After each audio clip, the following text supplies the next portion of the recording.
Bonjour. Avant que je commence, je veux juste dire que j'ai envoyé une feuille d'exercice à ceux qui m'ont donné leur adresse mail, sauf qu'il y avait un ou deux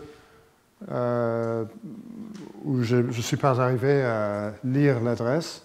Donc si vous m'avez donné votre adresse mail et vous n'avez pas reçu une feuille d'exercice, si vous m'envoyez un mail, je peux tout de suite répondre avec un... Ou si vous ne m'avez pas donné votre adresse, mais quand même vous désirez une feuille d'exercice, tout est possible. Mais juste envoyez un petit mail et vous l'aurez. Alors, aujourd'hui, on va commencer à prouver le théorème qui a résolu une conjecture de Martin. Et c'est un théorème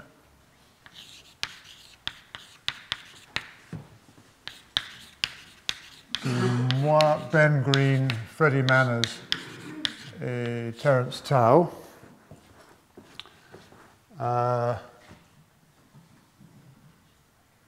Soit A, un sous-ensemble de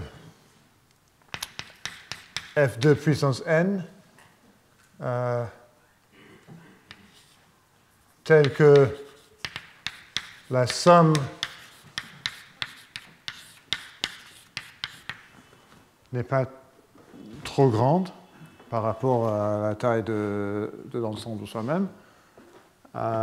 Alors, il existe,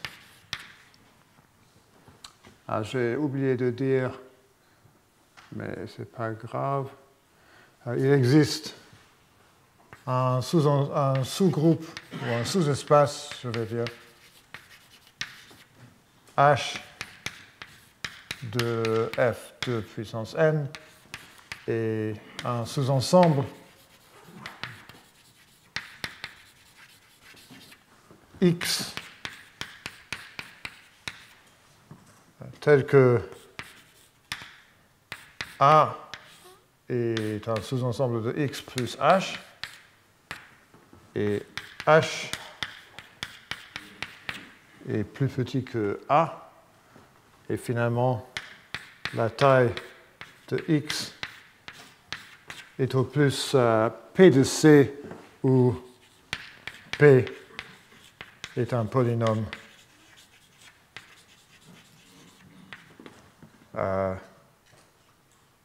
qui ne dépend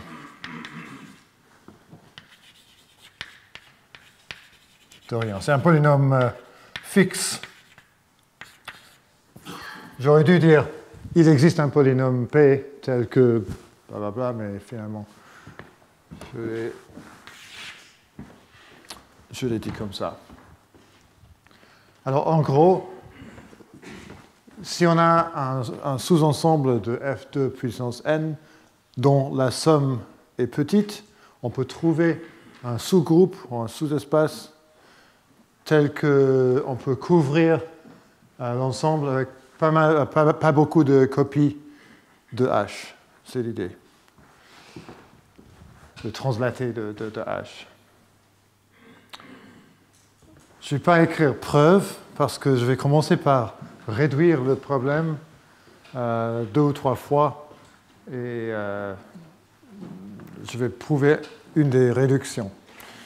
Alors pour commencer, je vais juste vous donner un lemme simple.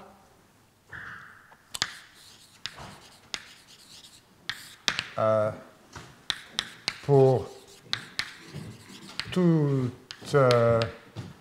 variable aléatoire x, il existe x minuscule tel que comme toujours, c'est une variable aléatoire discrète, telle que la probabilité que x égale x est au moins 2 puissance moins l'entropie de x. Et la preuve, soit P, la probabilité maximale que x égale x, alors h de x égale la somme sur x, probabilité que x égale x, logarithme de 1 sur probabilité x égale x, et la probabilité que x égale x est au plus p, et donc c'est au moins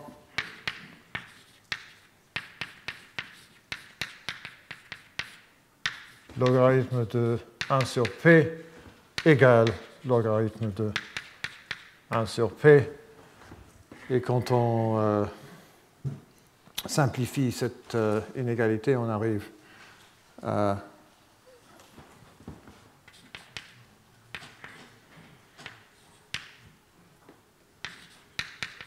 ce qu'on veut.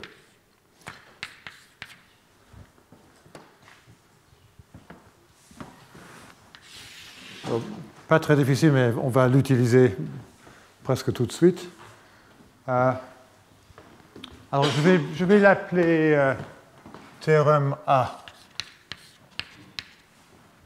juste pour référence. Donc, on va prouver théorème B, version entropique de théorème A.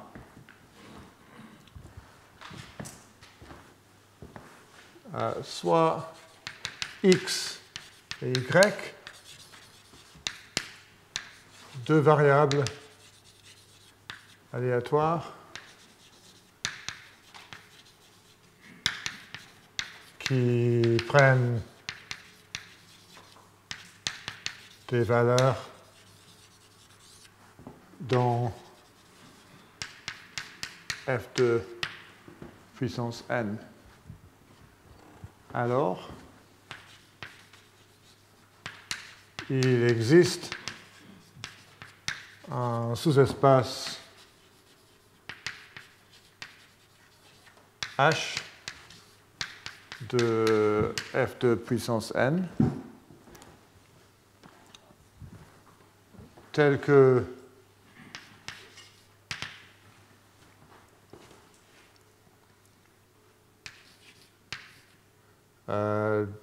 la distance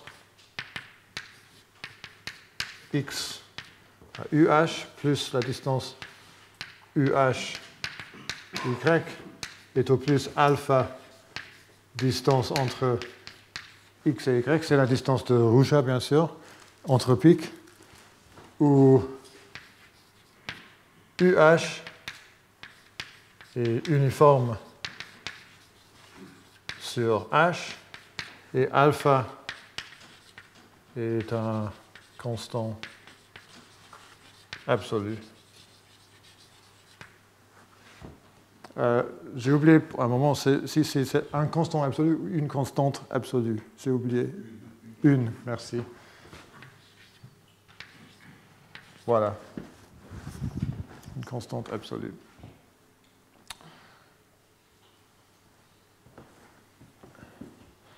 Donc on peut trouver une distribution uniforme sur un sous-espace qui est à peu près entre les deux. L'inégalité triangulaire va dans l'autre sens, mais on a cette constante alpha.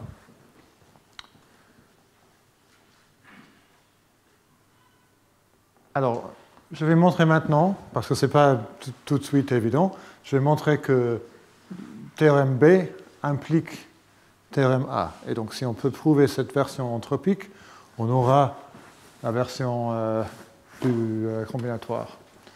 Alors, théorème B implique théorème A. Et c'est maintenant qu'on va utiliser le lemme de recouvrement de Ruja que j'ai présenté la semaine dernière, je crois. Preuve.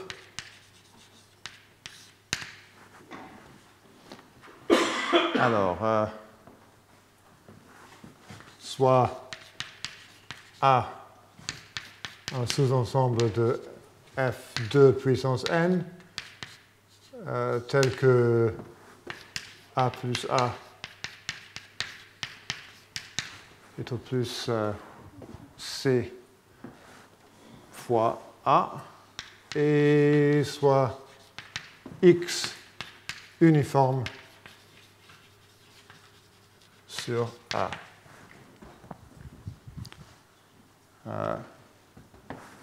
Par théorème B, il existe un sous-espace ou un sous-groupe H tel que... Alors, je vais l'appliquer à X et Y, mais Y va être à X et à X. Donc, la conclusion va être de la distance entre X et UH plus la distance entre UH et Y, et X, je veux dire, qui est égale, est au plus alpha fois la distance entre X et X. Et donc, j'arrive à la distance entre X et UH est au plus alpha sur 2 distances X, X. Après une petite simplification. Mais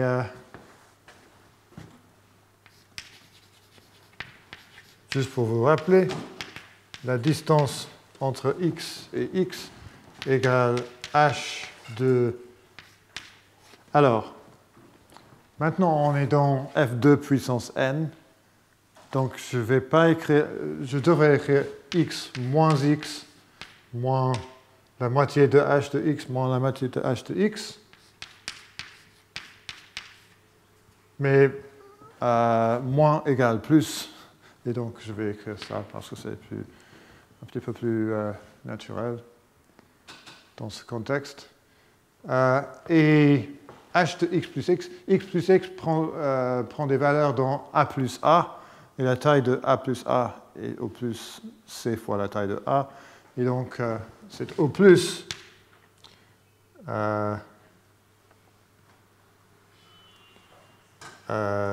logarithme de CA moins logarithme de A égale logarithme de C.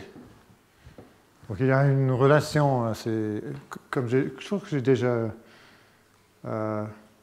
dit ça, qu'il y a une relation assez étroite entre la distance de Ruja et la distance combinatoire, ou la taille des sommes. Et donc, la distance entre X et UH est au plus alpha fois 2, alpha divisé par 2, logarithme de C.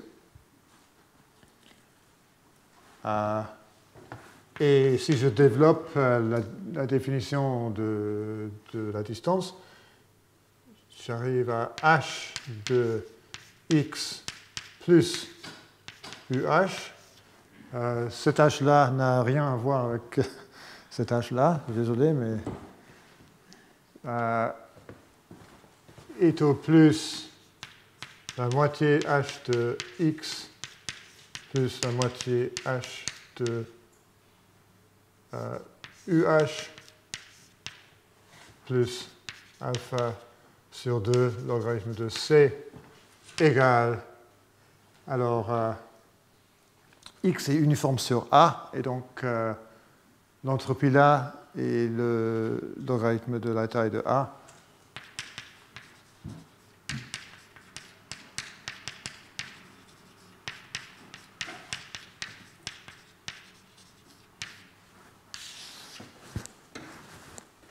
Juste pour vous rappeler, cet H-là, ce sous-groupe-là, nous a été donné par le théorème B. Le théorème B nous a fourni un sous-espace qui joue ce rôle-là. Maintenant, je vais utiliser le lemme, ici, pour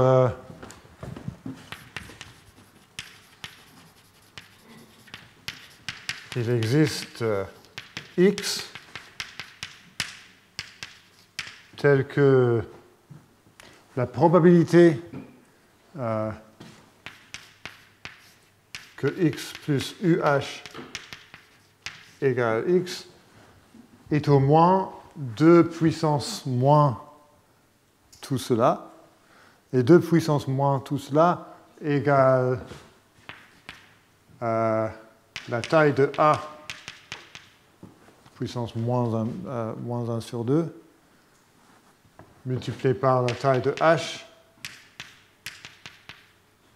multiplié par C puissance moins alpha sur 2.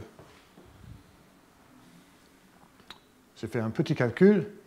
J'ai fait 2 puissance tout cela et 1 sur... voilà, je suis arrivé à cette expression-là. Mais X est uniforme sur A. La probabilité que X plus UH égale X égale la taille de A intersection H plus X divisé par la taille de A multiplié par la taille de H. Parce que pour choisir X plus U de H, je choisis au hasard un membre de A et un membre de H. Le nombre de façons de faire est la taille de H multiplié par la taille de A multiplié par la taille de H. Et le nombre pour lesquels X plus UH égale X est exactement la taille de cette intersection-là. Et donc j'arrive à ça. Et donc, A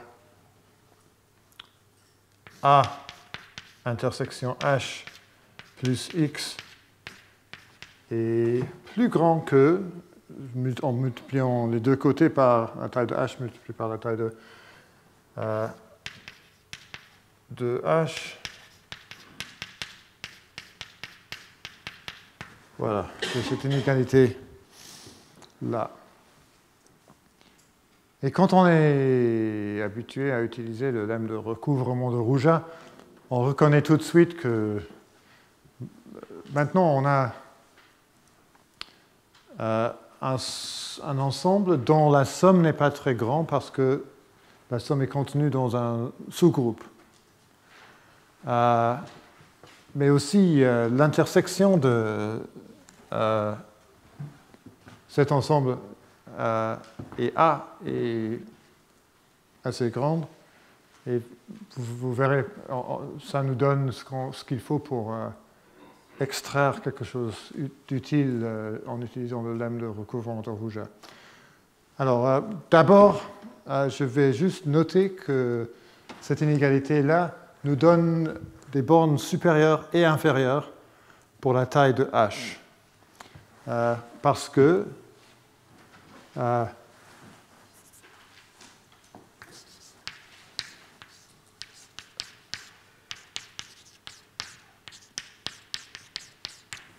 taille de A intersection H plus X est au plus la taille de H. Et donc, la taille de H est plus grand que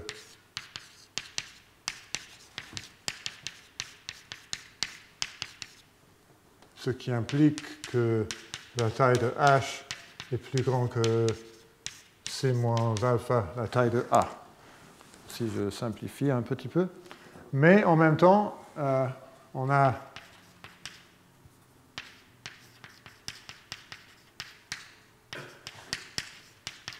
que cet ensemble a la taille, ou plus la taille de A. Et donc, la taille de A est plus grande que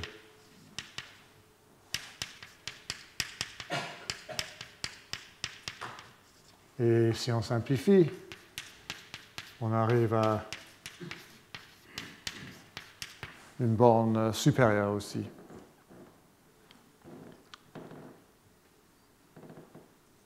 J'ai divisé les deux côtés par C moins, puissance moins alpha sur 2, A puissance 1 sur 2, et prendre les carrés des deux côtés. Alors, la taille de H est à peu près la taille de A, mais c'est une bonne nouvelle parce qu'on veut que la taille de H soit moins grande que la taille de A, mais on peut faire un petit changement si H est un petit peu trop grand. Vous verrez, il y a une astuce qu'on peut utiliser. Alors maintenant, soit B égale A intersection H plus X. Et on va utiliser le lemme de recouvrement de Ruger. Par le lemme de recouvrement de Ruger, il existe X tel que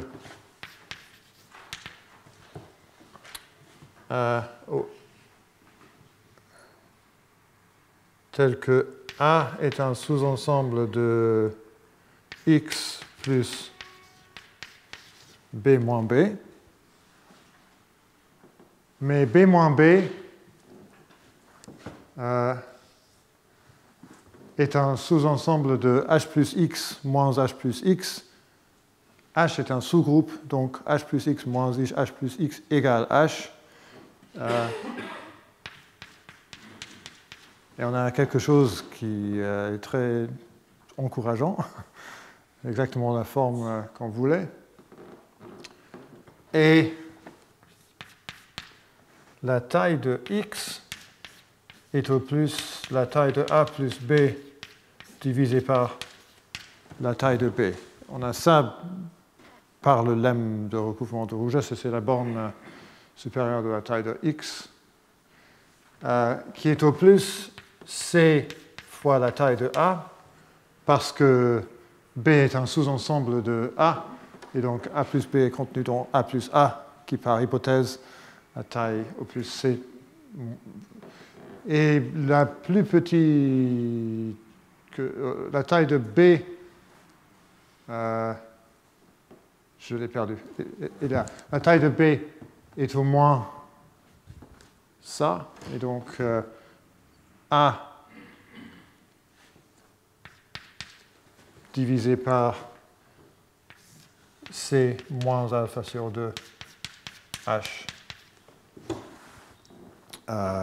racine carrée.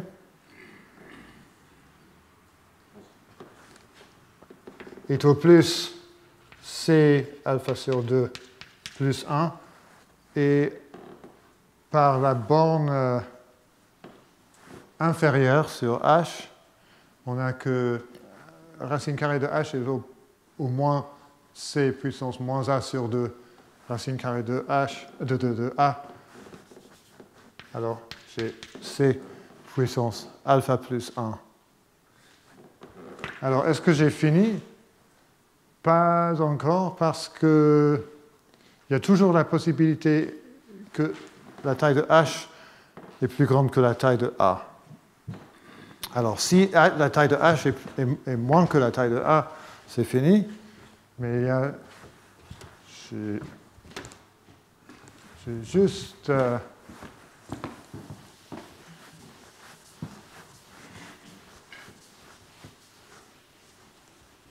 a quelque chose à faire, sinon.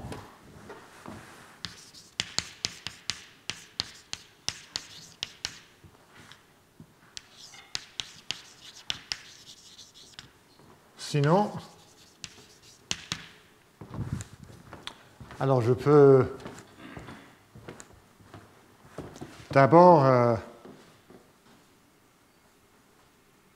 je peux améliorer cette borne-là parce que la taille de h est maintenant plus grande que la taille de a. Et donc là, j'ai une borne de c puissance alpha sur 2 plus 1. Sinon, la taille de x, ce n'est pas vraiment nécessaire, mais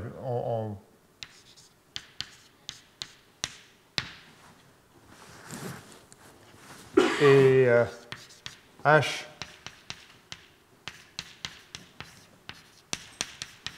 est toujours pas trop grand. Et on peut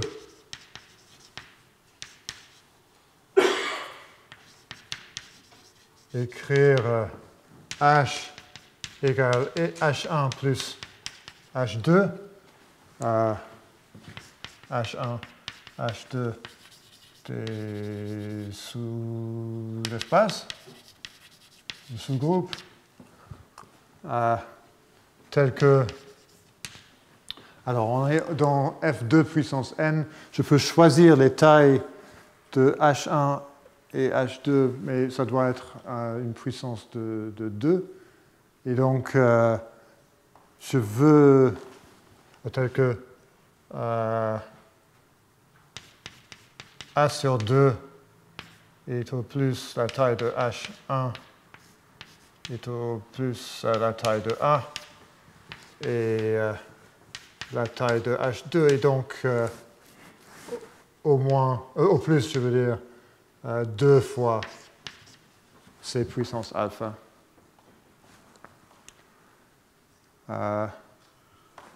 Et on a que A est un sous-ensemble de x plus h2 plus h1. H1 est au plus la taille de A et la taille de x plus h2 est au plus le produit des tailles de x et de h2. Et donc 2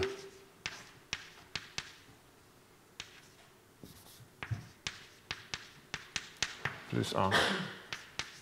Et maintenant, on a l'équivalence. Parce que, étant donné cette constante alpha, on arrive à la conclusion que si la somme à taille au plus c fois la taille de A, et dans le pire des deux cas, on a un sous-groupe H1 qui est plus petit que A, et on peut ajouter cet ensemble x plus h2 qui a taille au plus quelque chose qui dépend de façon polynomiale de C. Et donc c'est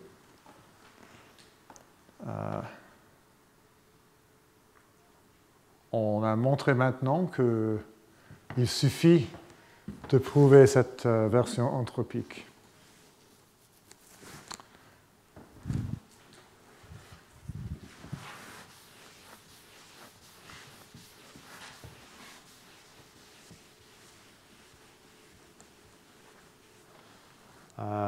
Je crois que je vais essayer de laisser la version anthropique là pour maintenant, mais il y aura une deuxième réduction.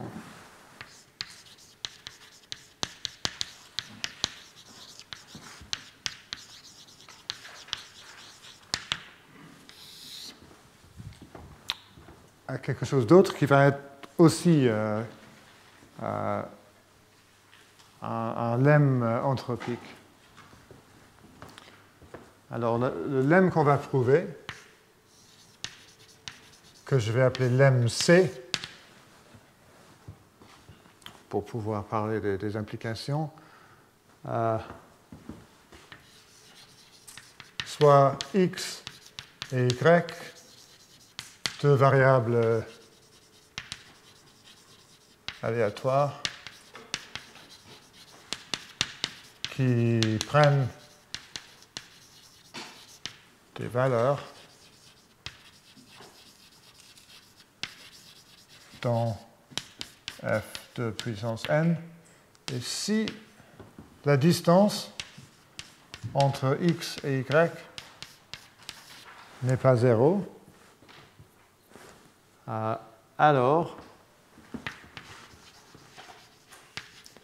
il existe u et v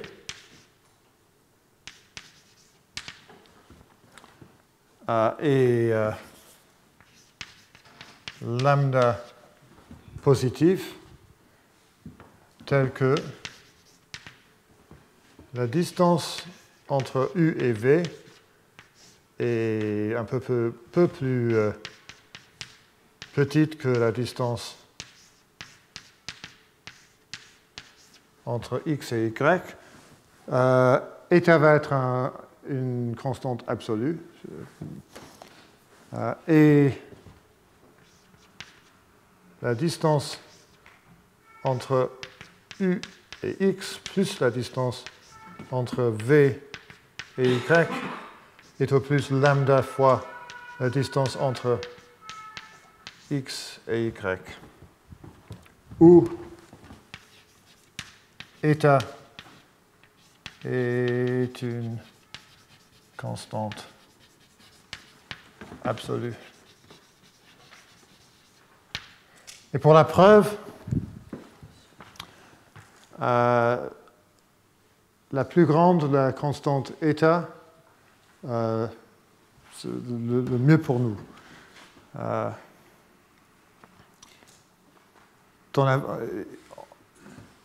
Il est connu maintenant qu'on peut prendre eta égale 1 sur 9, mais aujourd'hui, ça c'est un peu plus compliqué. Je vais vous donner une preuve plus simple, mais la constante va être un peu pire.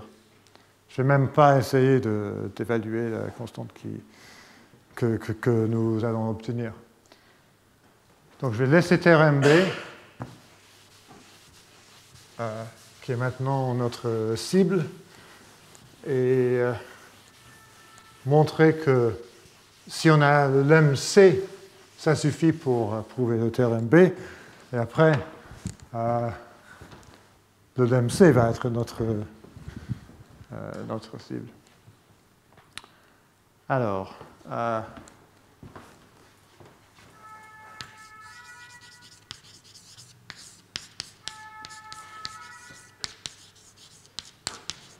et après cette deuxième réduction, je vais parler un peu de la stratégie globale de la preuve. Mais il faut d'abord réduire le problème pour mieux comprendre la stratégie. Alors,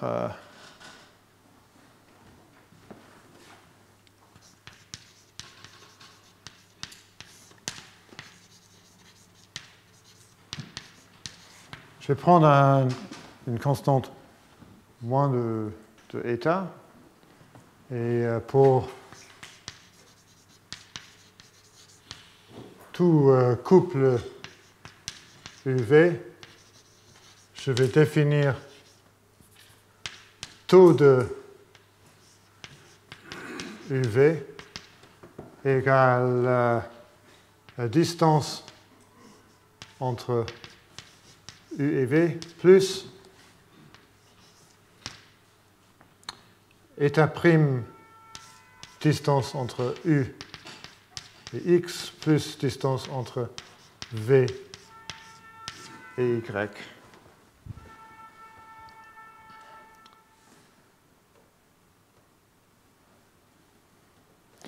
L'idée va être, peut-être je peux expliquer un tout petit peu avant de donner la réduction, pourquoi on est content de trouver un tel U et V. C'est parce que si jamais on arrive à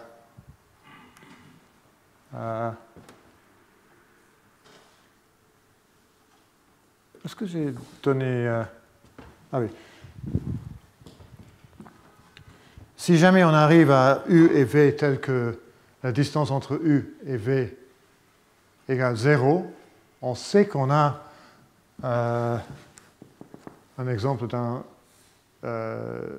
variable aléatoire UH, parce qu'il y avait un lemme avant, il y a 2 semaines je crois, où j'ai prouvé que si la distance entre deux variables aléatoires est égale 0, donc il doit y avoir un sous-espace ou un sous-groupe, et les deux variables doivent être uniformes sur les translatés du sous-groupe. Alors, si la distance égale 0, et on a cette inégalité-là, on est très content. On a le théorème B.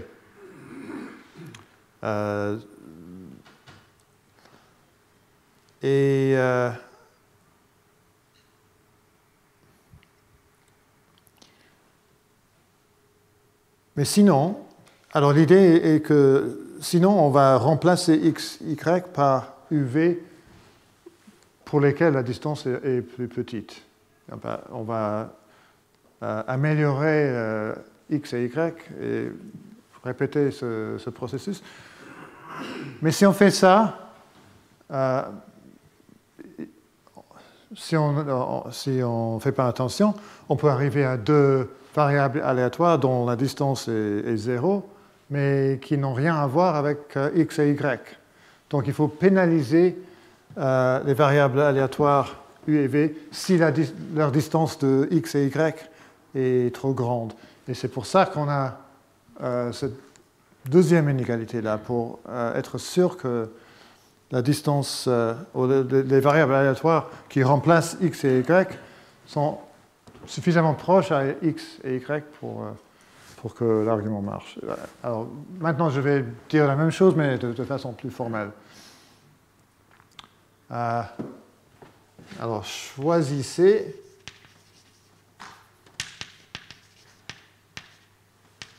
U et V tel que taux de U et V est minimisé.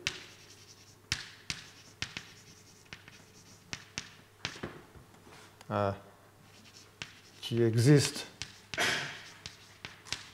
par compacité. Je ne vais pas vous donner les détails de cet argument de compacité.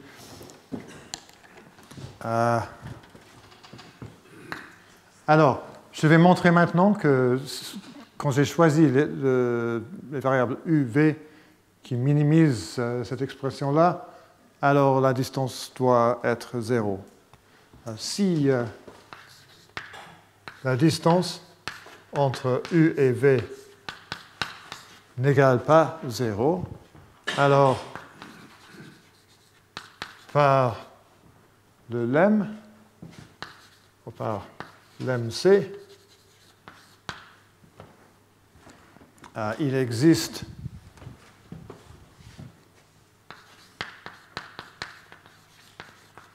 Z et W et lambda positif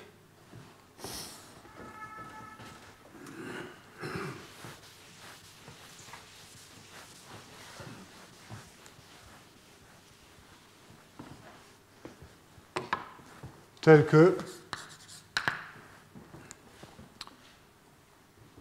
la distance de Z et W est au plus 1 moins lambda eta distance entre U et V et distance entre Z et U plus distance entre W et V est au plus distance lambda fois la distance entre U et V. Alors,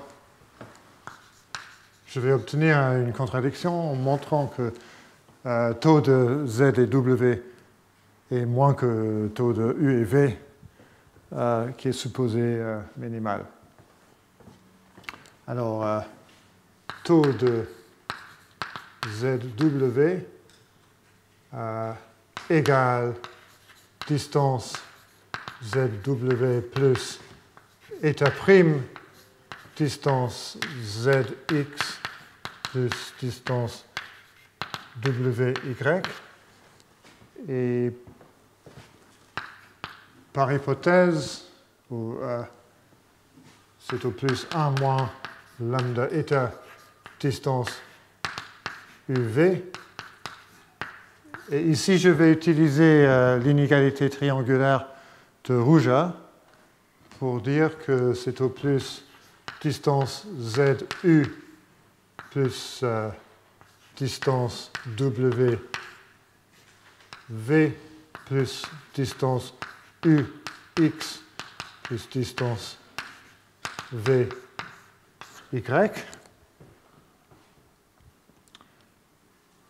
Et cette partie-là, distance de ZU plus distance WV, j'ai une borne supérieure ici de lambda fois la distance de U et V. Et donc, c'est au plus 1 plus lambda eta prime moins lambda eta distance UV plus eta prime distance U de X plus distance V d'Y.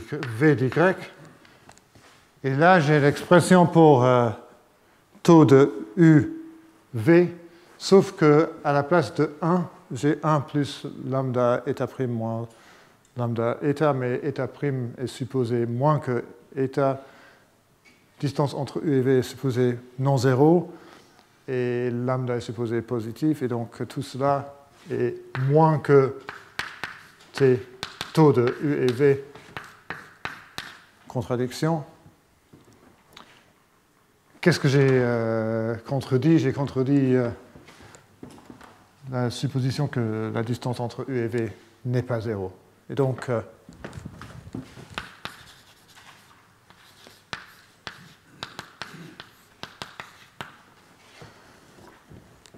j'ai presque fini.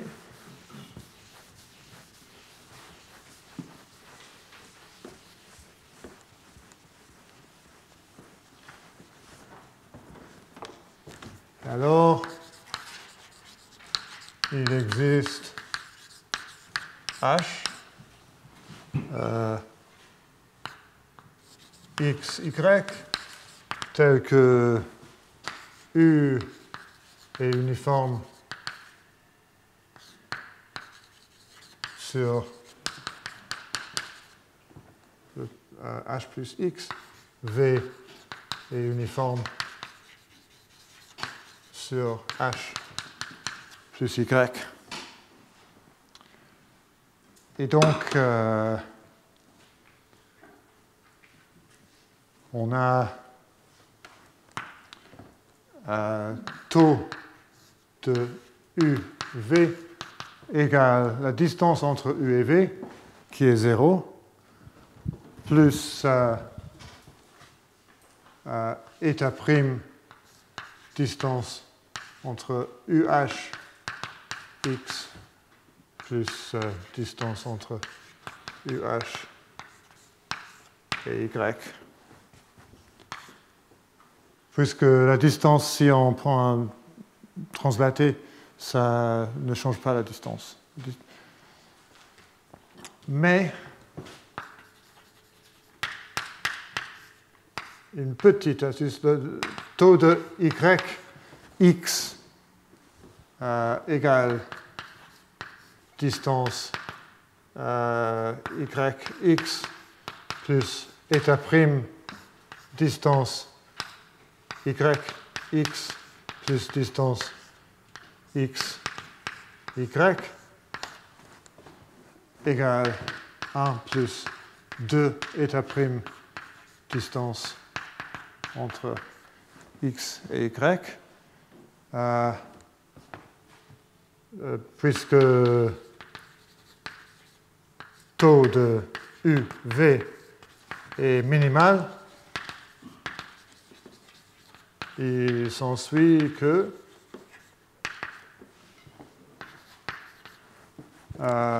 taux de UV qui est ce qu'on a là, état prime d UH x plus distance UH y est au plus 1 plus 2 état prime distance entre x et y, ce qui implique que la distance entre UH x plus distance entre UH et y est au plus 2 plus 1 sur état prime distance entre x et y. J'ai ça pour tout état prime qui est moins de état. Le nombre de sous-groupes de f de puissance n est fini. Et donc, je peux obtenir la même conclusion pour 2 plus 1 sur état. Et donc, on a théorème B avec alpha égale 2 plus 1 sur état.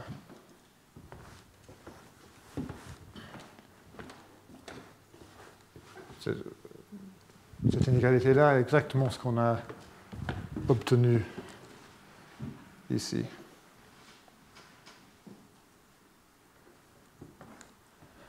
Alors, on peut maintenant un petit peu... On peut oublier un peu les détails des réductions et juste dire que le théorème qu'on veut prouver est ce lemme-là. On veut prouver que si on commence avec deux variables aléatoires, dont la distance n'est pas 0, on peut trouver d'autres variables aléatoires dont la distance est plus petite, qui ne sont pas trop loin des variables aléatoires originales.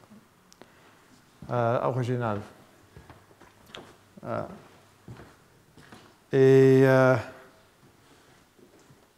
peut-être maintenant, c'est un bon moment. Non, je vais. Peut-être après la pause, je vous donnerai une explication de la stratégie ou la façon dont on va essayer de trouver ces nouvelles variables aléatoires qui améliorent x et y. Et pour l'instant, je veux vous donner un lemme un tout petit peu technique qui nous dit que si on peut trouver les variables aléatoires, alors où est le lemme C? Est-ce que je sais pas. Ah oui, merci. Je n'ai pas effacé, ça aurait été décevant. Alors, là, on est bon si on peut trouver U et V avec ces propriétés-là. Maintenant, je vais montrer que si même on trouve des variables aléatoires conditionnelles, ça suffit aussi. Qu'est-ce que je veux dire par ça? Alors, lemme soit U, V, W, Z, W des variables aléatoires.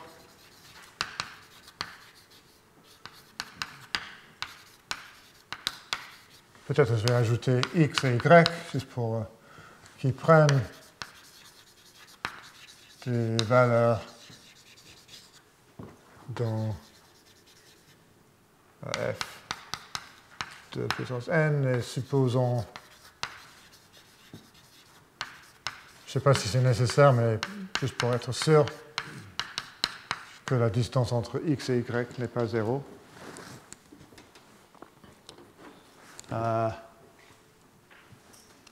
Et soit... Oh.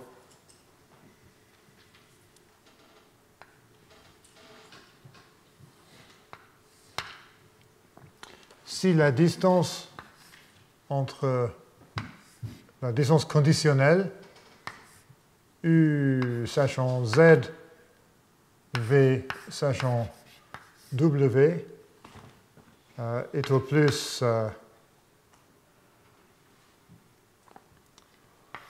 la distance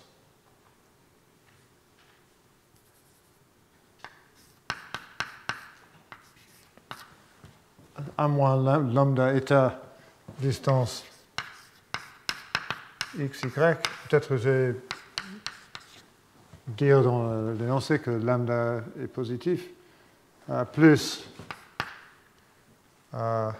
et distance u sachant z, x, plus distance v sachant w, y, est au plus lambda distance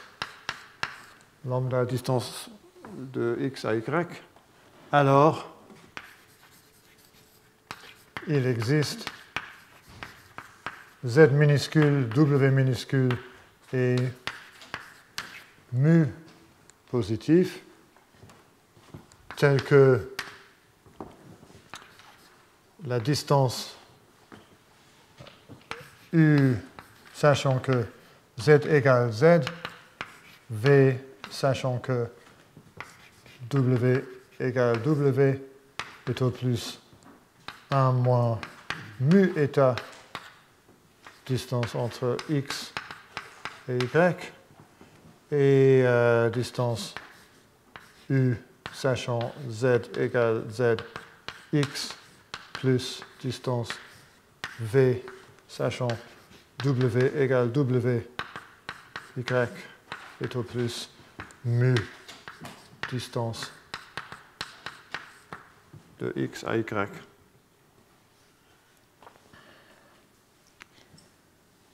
Alors là, u sachant z n'est pas une variable aléatoire, c'est une moyenne sur les variables aléatoires.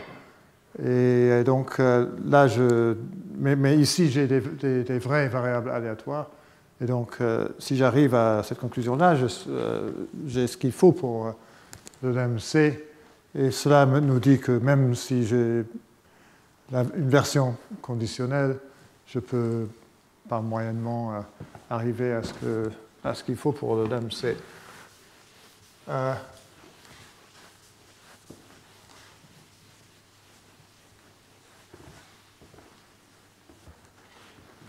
Alors, preuve. Soit état prime moins que état comme avant, et comme avant aussi, taux de UV égale à distance UV plus état prime distance UX plus distance VY.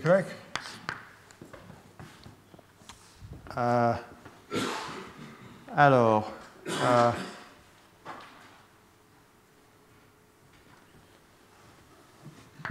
je vais utiliser une notation sans vraiment l'expliquer parce que la définition est évidente, je crois. Taux de U sachant Z, V sachant W, c'est-à-dire, ou peut-être égale à la distance ici, plus état prime multiplié par la distance ici, égale, est au plus 1 moins lambda état distance xy plus état prime multiplié par la somme des deux distances là, mais on a lambda ici, état prime, lambda état prime distance xy est strictement plus petit puisque, bien, j'ai supposé que la distance n'est pas 0, strictement moins que distance entre x et y. Alors il s'ensuit que, par moyennement, peut-être que mais par définition,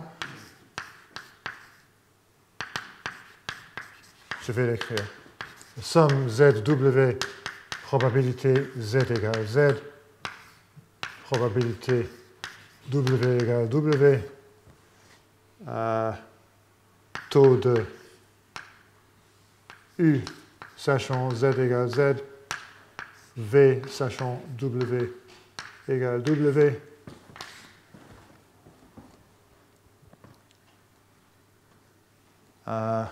et donc, il existe Z et W par moyennement tel que 1 moins lambda eta distance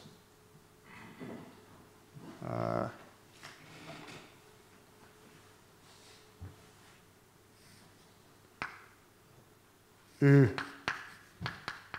Z égale Z, V W égale W, plus... non, je n'ai pas besoin de ça. La définition de taux de cela, plus état prime distance U Z égale Z X plus distance V sachant W égale W Y est strictement moins que la distance entre X et Y.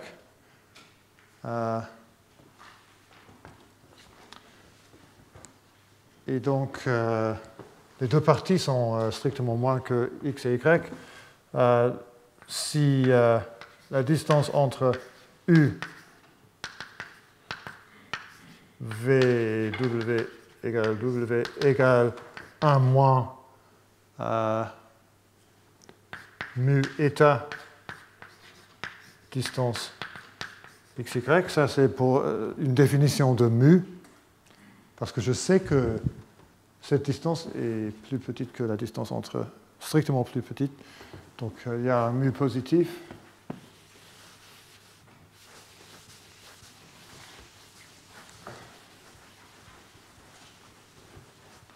Et alors, l'autre partie est strictement plus petite que la différence. Alors, on a que état prime distance U Z égale Z X plus distance V sachant W égale W Y est plus petit que mu de état distance X et Y. Et donc, je vais diviser, sans réécrire tout, je vais diviser par état prime. Et j'ai ça. J'ai voulu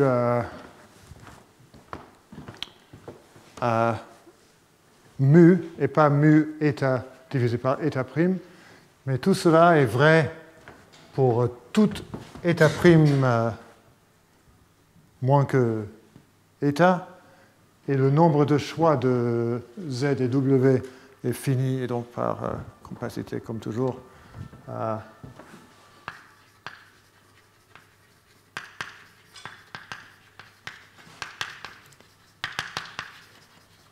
Donc le lemme est prouvé.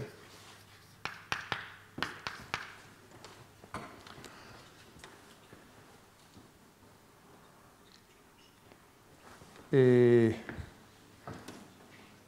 je vais juste vous donner c'est plutôt une remarque, mais une remarque.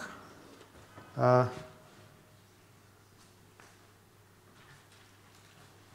peu près le même argument nous donne une conclusion très similaire. Et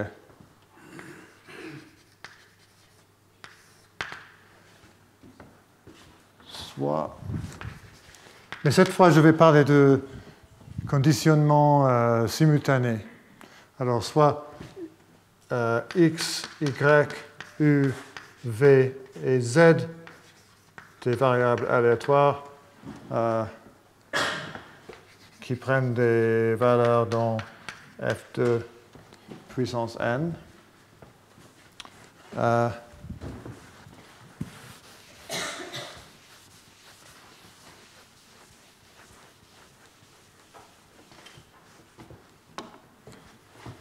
Si la distance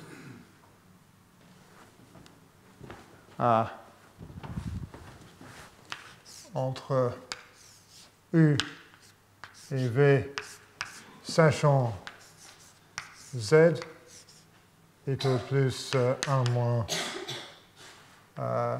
lambda eta distance xy, et comme toujours lambda est positif, et la distance U sachant Z x plus distance V sachant Z y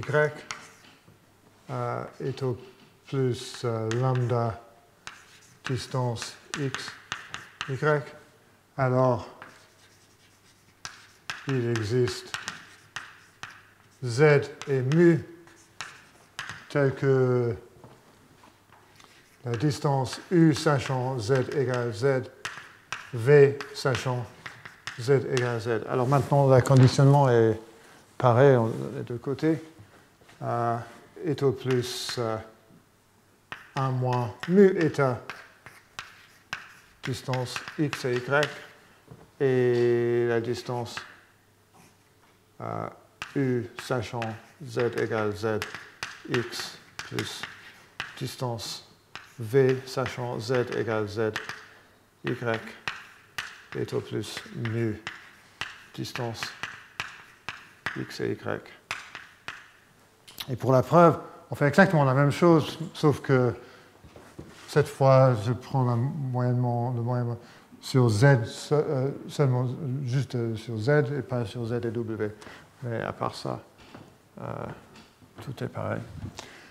Donc on aura une pause jusqu'à 11h09. Et après, pardon. État est arbitraire? Non, état, oui, pour ce lemme, état est arbitraire, mais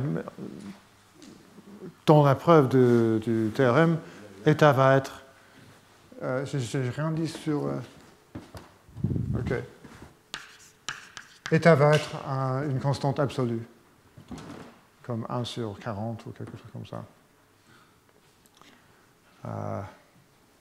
Mais le lemme est vrai pour tout état positif. OK. OK. Je vais recommencer. Alors maintenant, on a fait tout ce qu'il fallait pour réduire le problème. On peut commencer la vraie preuve. Et avant de le faire, je veux essayer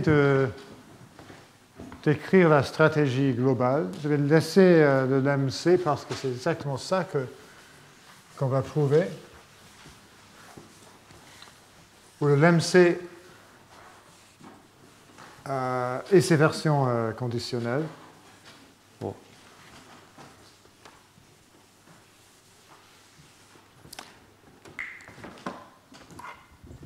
Alors, à la place de parler des variables aléatoires, je vais commencer par parler des sous-ensembles de f de puissance n. et comment on peut essayer d'améliorer un sous-ensemble. Alors, supposons d'abord qu'on a un sous-ensemble de... Alors, tout cela va être très informel. On a un sous-ensemble A de f puissance n aléatoire, densité alpha.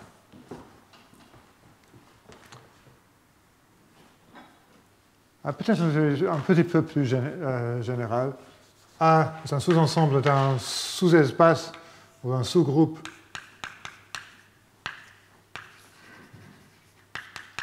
de f de puissance n. Et A est aléatoire dans le sous-groupe H.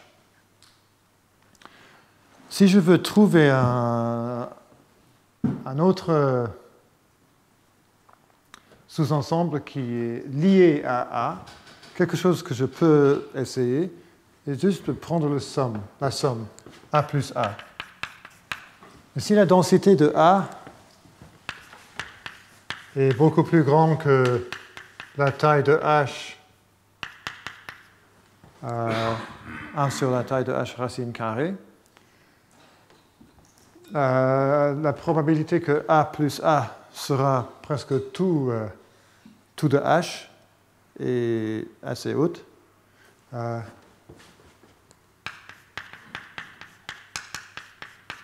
Et donc A plus A égale H, ou peut-être H presque égale H, ça dépend un tout petit peu de la densité. Mais si H est plus grand que cela multiplié par le logarithme de la taille de H, tout ça est vrai. Mais sinon, c'est approximativement vrai. Alors, on a que A plus A divisé par A égale alpha moins 1 dans ce cas-là. Et alpha plus alpha, A plus A plus A plus A divisé par A plus A égale 1, parce qu'on a H et H. Donc, il y a une grande amélioration de l'ensemble A.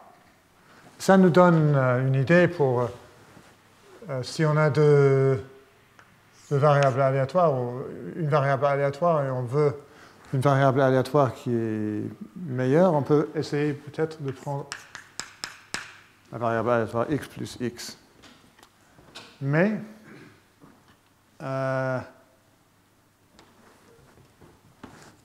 si alpha est beaucoup moins grand que h puissance moins 1 sur 2, alors A plus A est aléatoire, pas vraiment aléatoire, mais ça a l'air d'être aléatoire, de taille à peu près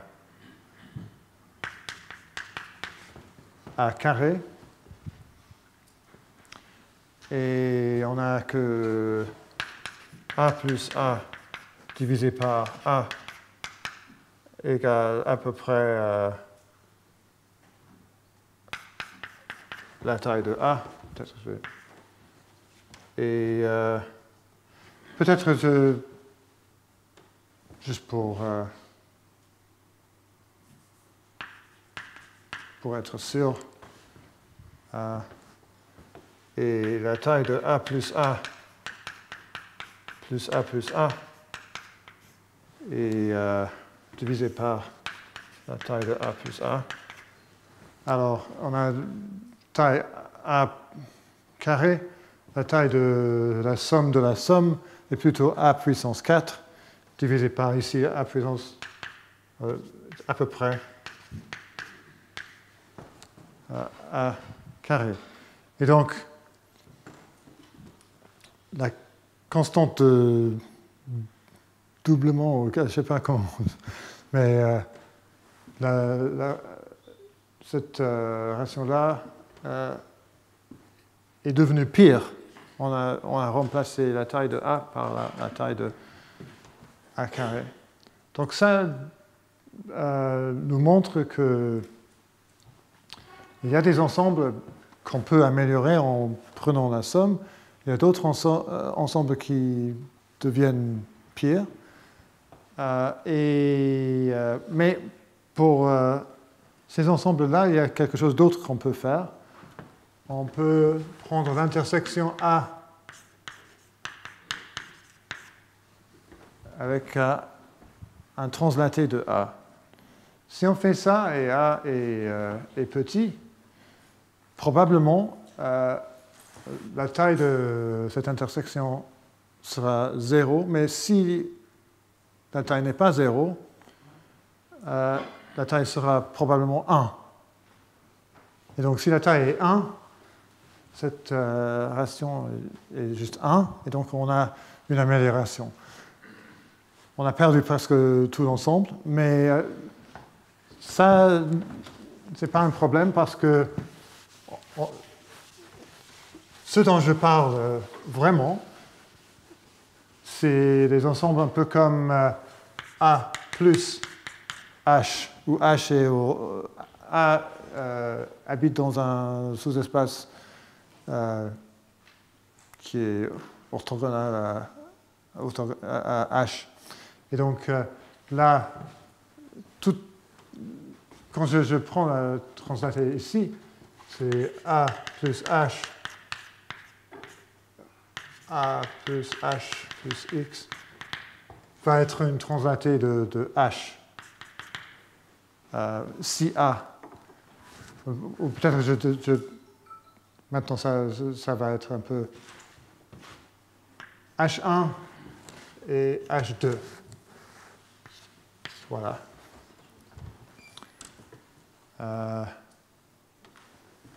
Et donc si la taille de A égale K, où K est borné, et la taille de l'ensemble, en gros, tend vers l'infini,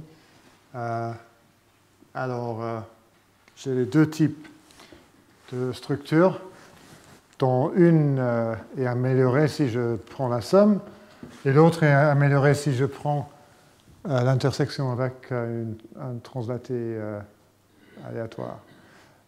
Mais il y a malheureusement des ensembles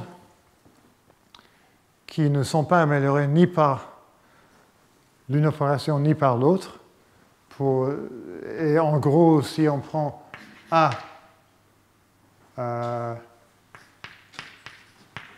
fois B, où A est amélioré par cette opération-là et B par la somme, quand on prend la somme, A devient meilleur et B devient pire. Et si on prend l'autre, A devient pire et B devient meilleur. Et on n'a pas l'amélioration qu'on cherche. Donc il y a une troisième chose qu'on peut faire dans cette situation-là. Et ça, en gros, est ce qu'on va voir derrière tous les calculs que je vais montrer. Tout cela pour expliquer un tout petit peu ce qui arrive derrière le lemme que je vais maintenant prouver. Pas le lemme soi-même, mais un corollaire qui suivra le lemme.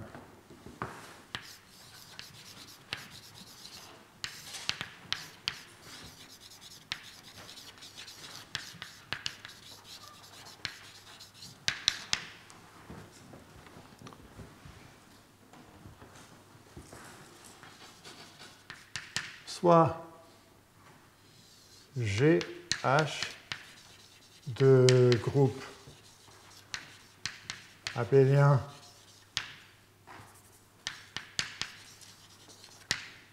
fini, et soit phi g à h un homomorphisme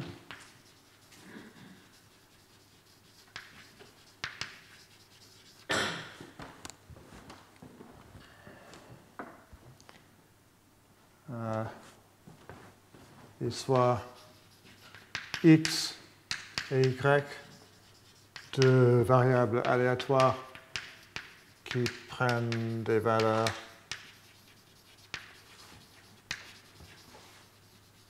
dans G.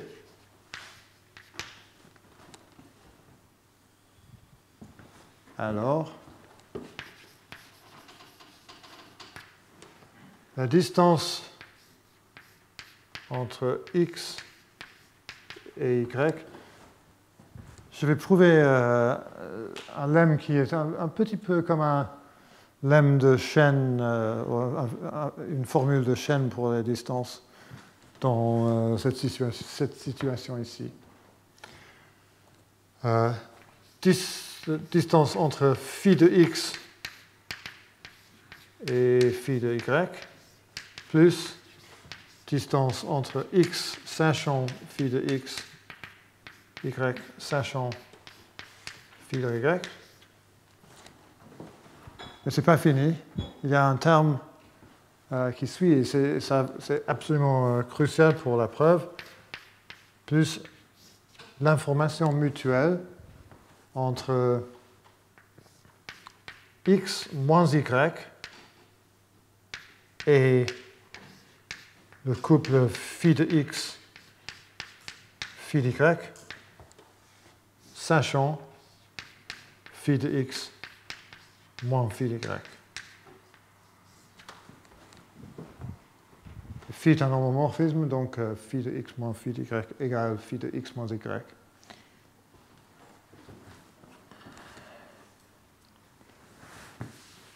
Et dans un moment, je vais expliquer pourquoi ce lemme est utile, mais pour l'instant, je vais juste le prouver. C'est un calcul pas trop difficile. Je vais bien sûr développer les deux côtés. Alors, la distance entre x et y égale h de x moins y moins moitié h de x moins la moitié de h de y. Alors, je veux obtenir phi de x et phi de y et tout ça. Et donc, je vais utiliser additivité pour chaque partie. Alors, et puisque ici, phi de x est déterminé par x, et donc h de x égale h de x virgule phi de x. Et donc c'est pour ça que je peux utiliser la formule en chaîne. Alors on a x, phi de x moins phi de y, plus h de x moins y, sachant phi de x moins phi de y. J'ai utilisé additivité là, moins moitié h de phi de x moins moitié h de x sachant phi de x moins moitié h de phi de y moins la moitié h de y sachant phi de y par additivité partout. Là, j'ai quelque chose que je voulais. J'ai exactement la définition de la distance entre phi de x et phi de y. Donc, ça égale distance phi de x, phi de y. Alors, tic. Et là, je n'ai pas exactement la définition de... Je vais l'écrire quand même. Distance entre x sachant phi de x, y sachant phi de y.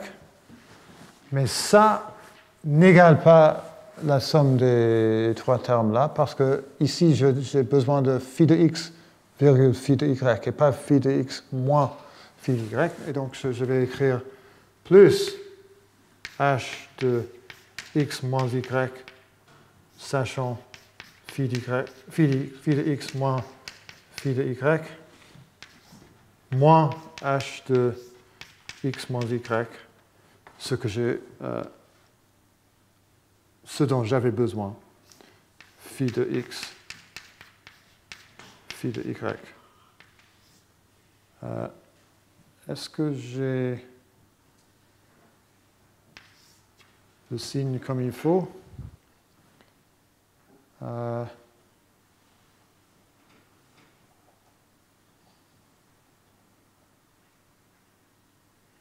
On va voir. Alors ici, je peux ajouter, puisque phi de x moins phi de y dépend de phi de x et phi de y, je peux l'ajouter.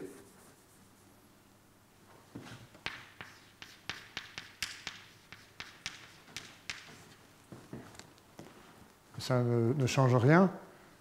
Et donc, maintenant, j'ai exactement la définition de l'information mutuelle entre x et y et phi de x, phi de y, sachant phi de x moins phi de y. Alors, c'est exactement ce qu'on veut.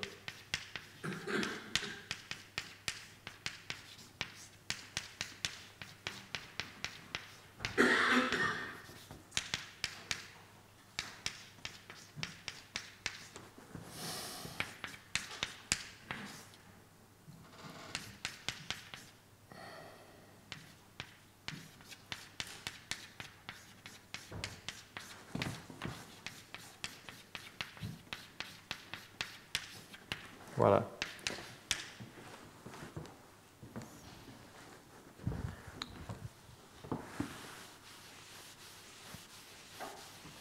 Maintenant, le corollaire, qui est la vraie raison pour laquelle on a prouvé le lemme de fibration.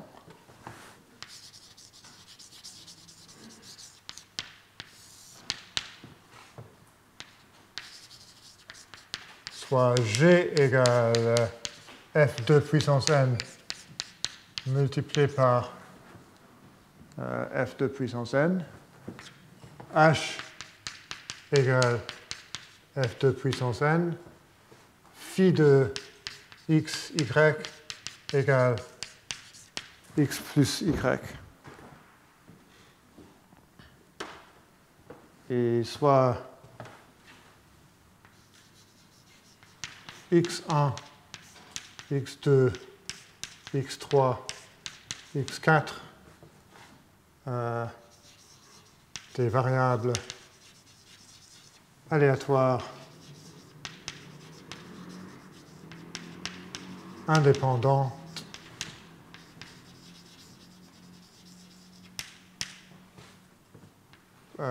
prenant des valeurs dans F2 puissance n. Alors, bien, je vais prendre x égale x1, x2, et y égale x3, x4, et je vais appliquer le lemme de fibration. Alors, c'est quoi la distance entre x et y? Si on développe ça, on a h de x1 moins 0, moins égale plus maintenant, donc je vais parler de plus. On a h de x1 plus x3, virgule x2 plus x4. Mais tout est indépendant, donc c'est h de x1 plus x3 plus h de x2 plus x4, etc., etc. Et on arrive à la distance entre x1, x3 plus la distance entre x2 et x4. C'est la distance entre x et y quand on la développe. On utilise l'indépendance. Égale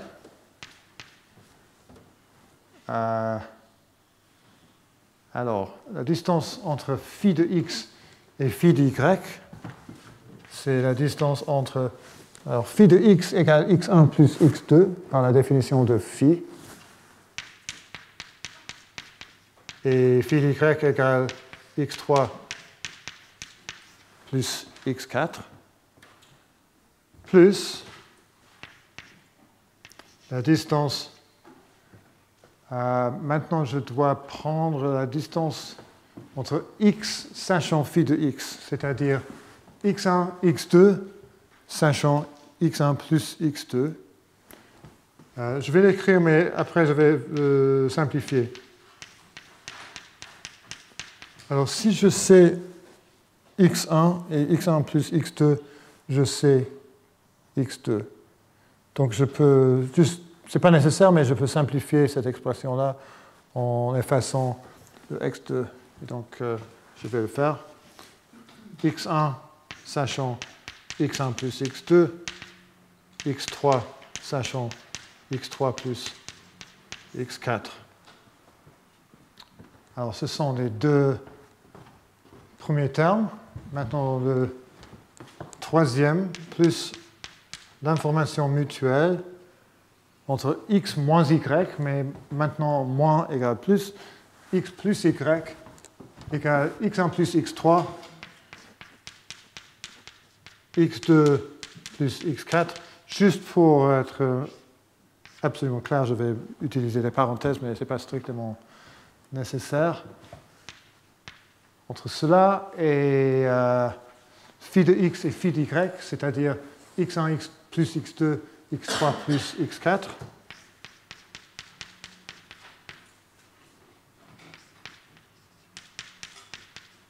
C'est une expression un peu difficile à comprendre, mais on va voir que c'est peut-être même pas aussi nécessaire que ça à la comprendre. On verra pourquoi. Sachant x1 plus x2 plus x3 plus x4, c'est-à-dire sachant phi de x plus phi de y, parce que plus et moins sont la même chose. Et cela aussi peut être simplifié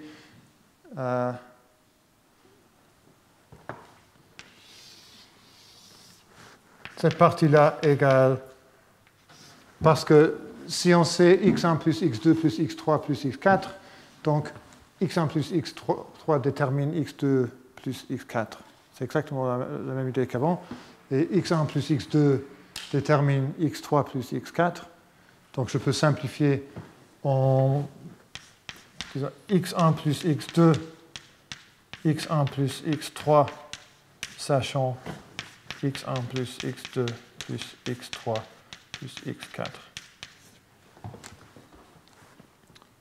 Là, j'ai x1 plus x3 et là, j'ai x1 plus x2.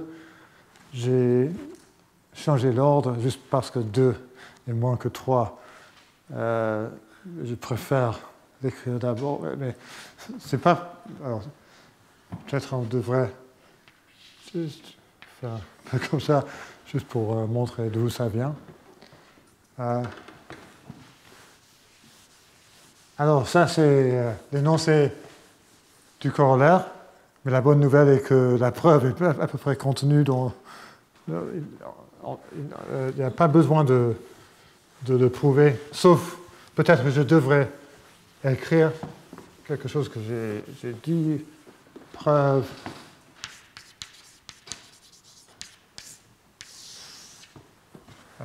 utiliser le lemme de vibration. Ah non, j'ai même... OK.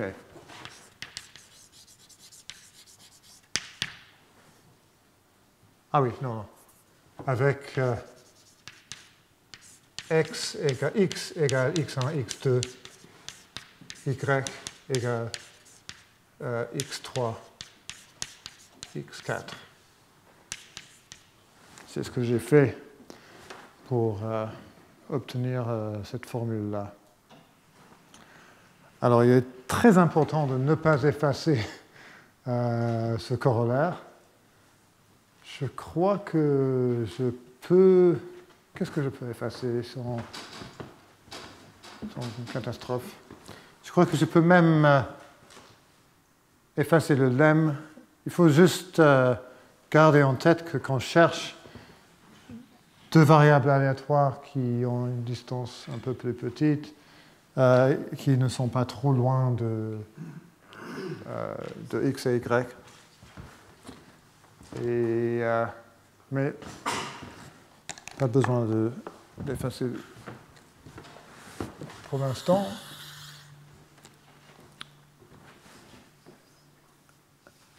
Alors, qu'est-ce qu'on va faire maintenant? C'est notre ami de la semaine dernière vient nous sauver à ce point. Si peut-être vous avez oublié le théorème BSG ontropique. C'est un théorème un peu bizarre qui nous dit que je vous rappelle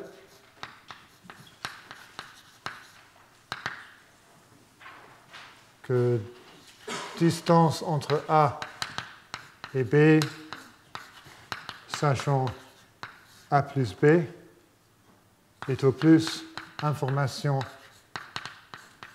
mutuelle entre A et B, plus 2 fois H A plus B, moins H de A, moins H de B.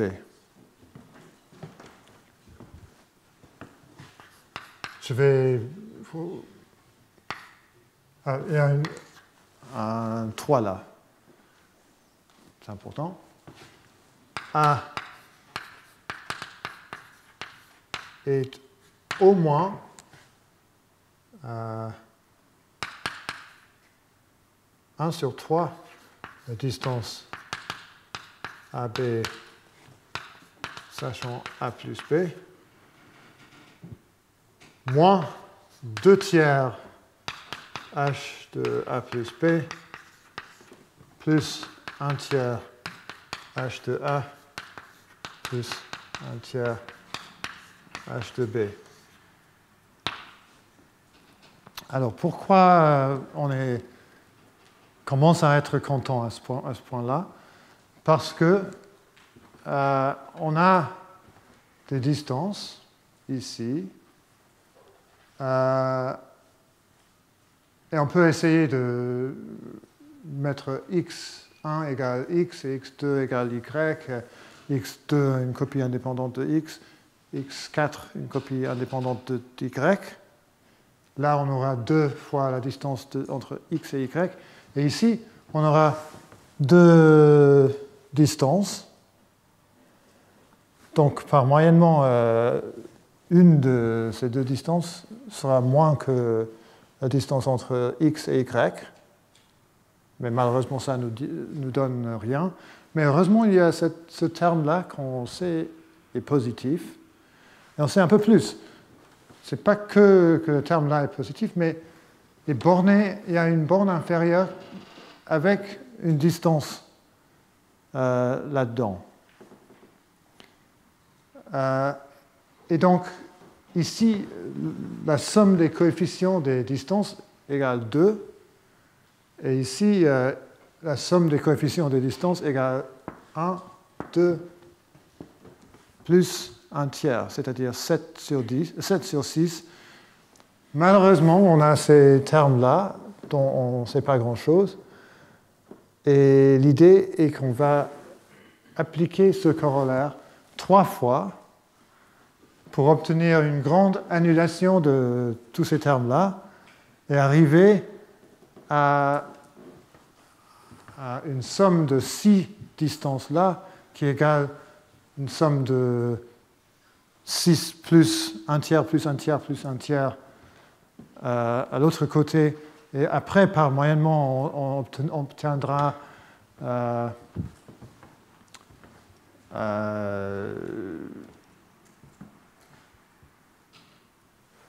par moyennement une petite amélioration.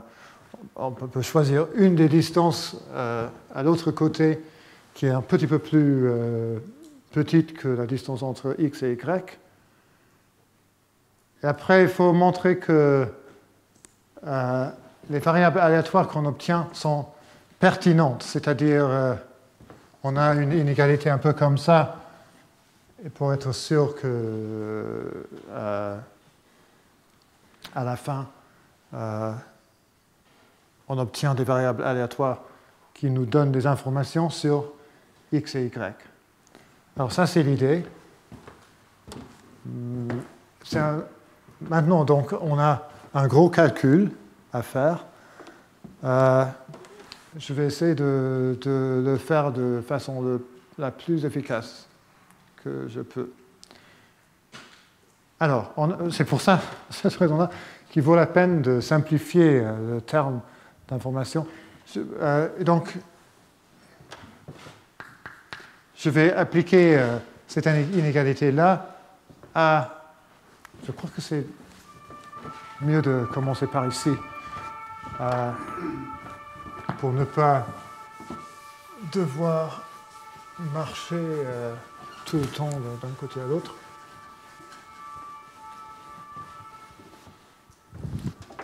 Alors, je veux souligner que les calculs sont un peu compliqués, mais l'idée est simple. On fait ce qu'il faut faire. Je vais le faire. La seule difficulté est que la possibilité de faire des petites erreurs. Mais voilà. Alors, l'information mutuelle...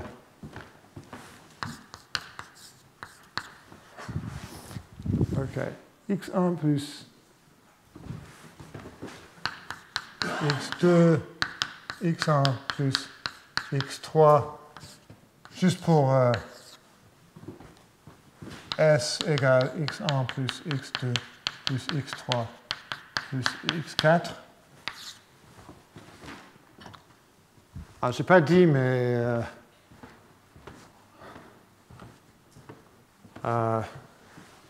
cette inégalité-là est vraie même si on conditionne sur une variable aléatoire. La version conditionnelle est vraie parce qu'on peut juste le vérifier pour tout conditionnement.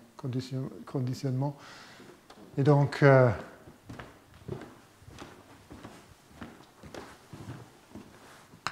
est au moins 1 sur 2 distance entre x1 plus x2, x1 plus x3, sachant la somme des deux, la somme égale x2 plus x3, x2 plus x3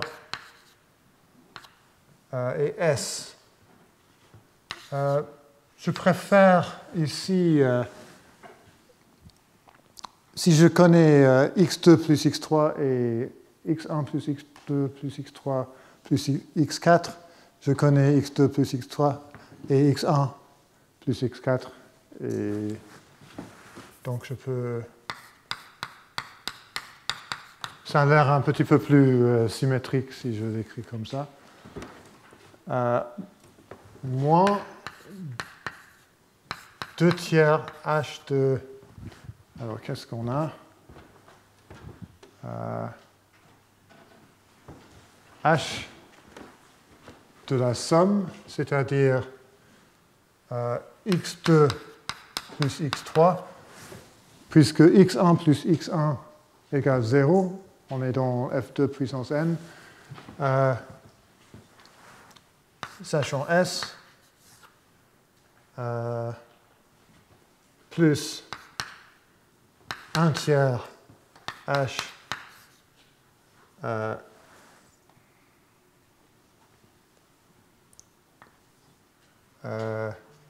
x1 plus x2, sachant s, plus 1 tiers h x1 plus x3,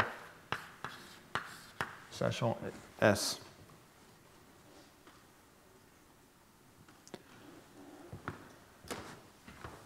Et alors maintenant,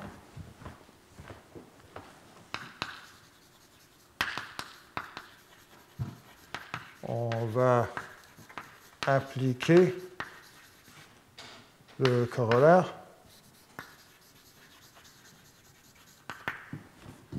dans les cas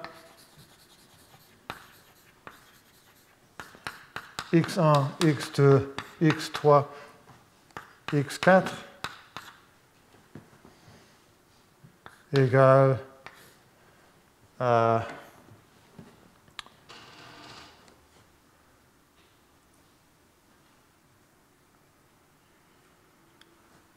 alors, ce qui est important est que j'arrive à la distance entre x et y deux fois.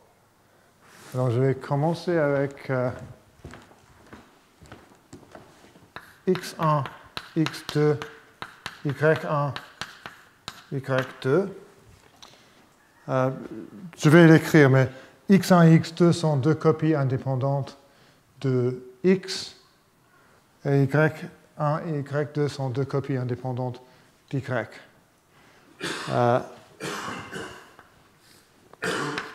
Alors, si je fais ça, j'ai la distance entre x1 et x3 plus la distance entre x2 et x4. Ça nous donne distance entre x1 et y1, distance entre x2 et y2. Ça égale distance entre x et y deux fois. J'obtiens également la distance deux fois si je prends x1, x2, y1, y2, je veux dire, y1. C'est juste remplacer y2 et y1.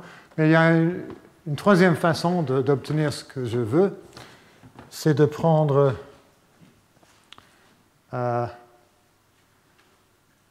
x1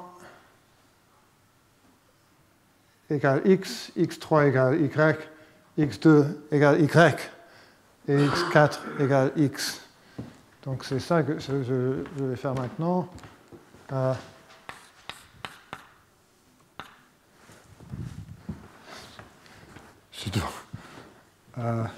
Alors, x, y, y, x, je crois. Oui, ça marche. x1, y1, y2, x2.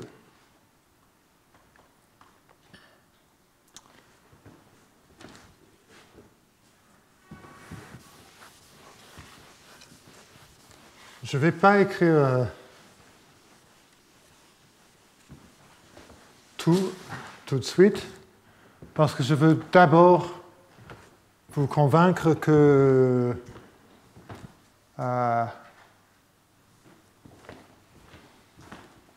ces termes ici vont s'annuler.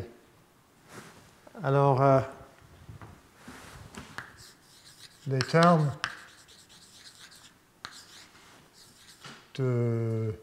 d'entropie sont... et prendre la somme, je voulais.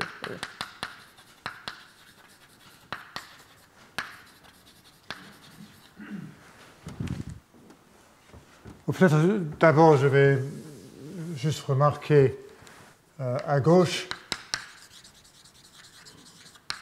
J'ai oublié de décrire où x1, x2 sont des copies de x, y,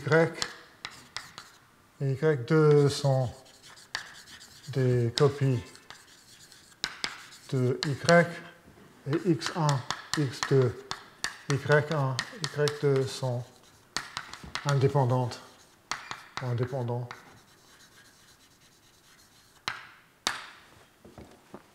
Et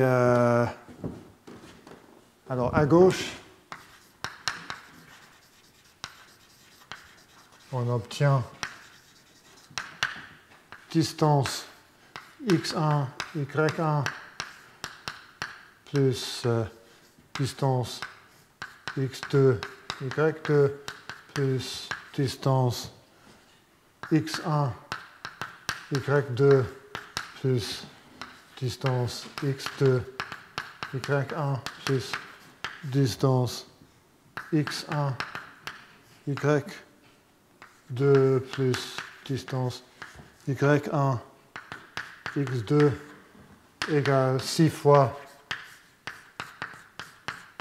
distance entre x et y. Et les termes en H nous donnent, j'espère que j'ai bien choisi, sinon si j'ai bien choisi les quadruplés, ça veut dire, nous donne, alors je vais commencer par ce terme-là. Alors, il y a x2 plus x3, c'est-à-dire le deuxième et le troisième. Et là, j'ai x2 plus y1, x2 plus y2, y1 plus y2. Donc, nous donne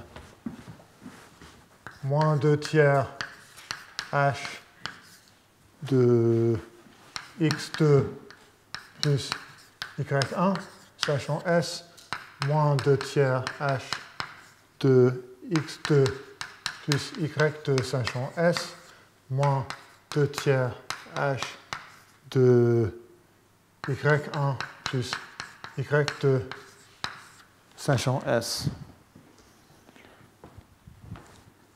Ensuite, le deuxième terme, c'est-à-dire les deux premiers termes aux membres de chaque quadruplé, plus 1 tiers h x1 plus x2 sachant s, plus 1 tiers h de x1 plus x2 sachant s, plus 1 tiers h de x1 plus y1 sachant s. Et finalement, pour chaque, je dois choisir le premier et le troisième membre du quadruplé pour obtenir x1 plus y1 sachant s plus 1 tiers h de x1 plus y2 sachant s plus 1 tiers h de x1 plus y2 sachant s.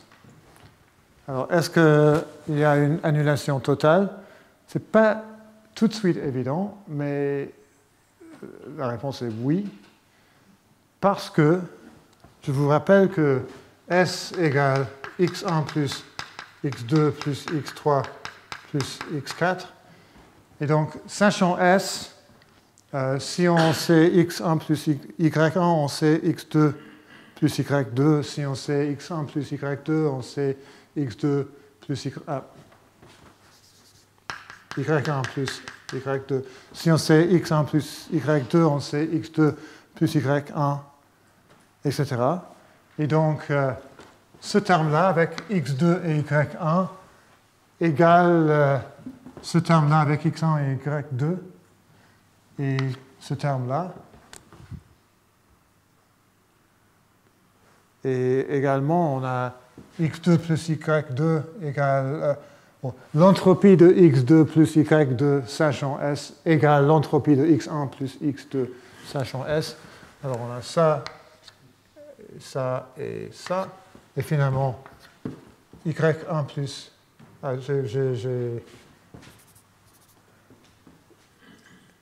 non, c'est pas ça. Ah non, x1 plus y1, c'est ce que je cherchais. Voilà. Et finalement, y2, 1 plus y2 s'annule avec x1 plus x2.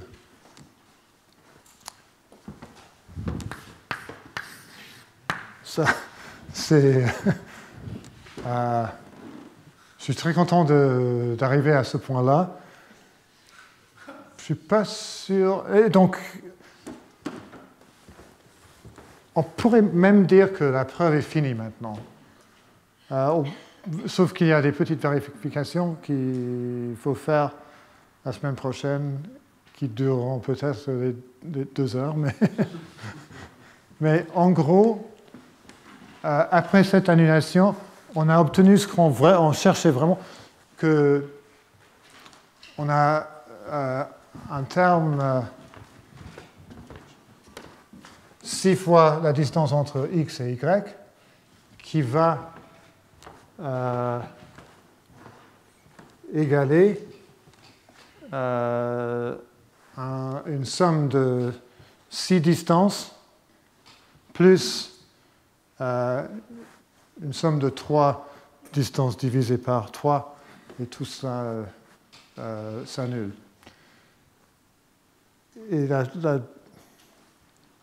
alors, ce qui reste pour la semaine prochaine est d'écrire, je ne vais pas le faire maintenant parce que d'écrire la grande expression qu'on obtient, et après montrer pour chaque distance qu'on a une inégalité, comme par exemple la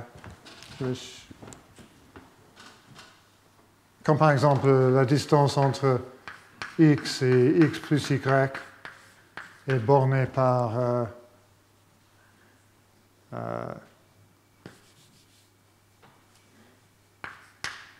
une constante fois la distance entre x et y. On va prouver beaucoup d'inégalités un peu comme ça pour montrer qu'on a les deux parties. On a la distance qui diminue un peu et aussi on a une borne supérieure pour la distance.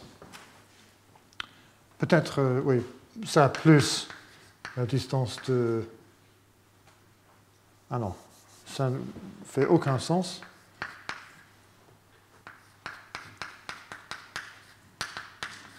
Oui, quelque chose plutôt comme ça. C'est une inégalité de la forme qu'on veut. Et une fois qu'on a ça, on aura la preuve du théorème. Et donc, je le dis encore une fois parce que j'ai 30 secondes, même si les calculs ont l'air un peu compliqués, finalement, l'idée n'est pas aussi compliquée que ça. On a l'idée, bien sûr, c'est un peu mystérieux qu'on peut utiliser ce lemme un peu étrange, le lemme BSG anthropique, pour nous donner ce miracle d'annulation. Mais si vous croyez ça, et je crois que je l'ai démontré ici, après tout ça, la preuve est finie. Donc je vais finir pour le vrai la semaine prochaine.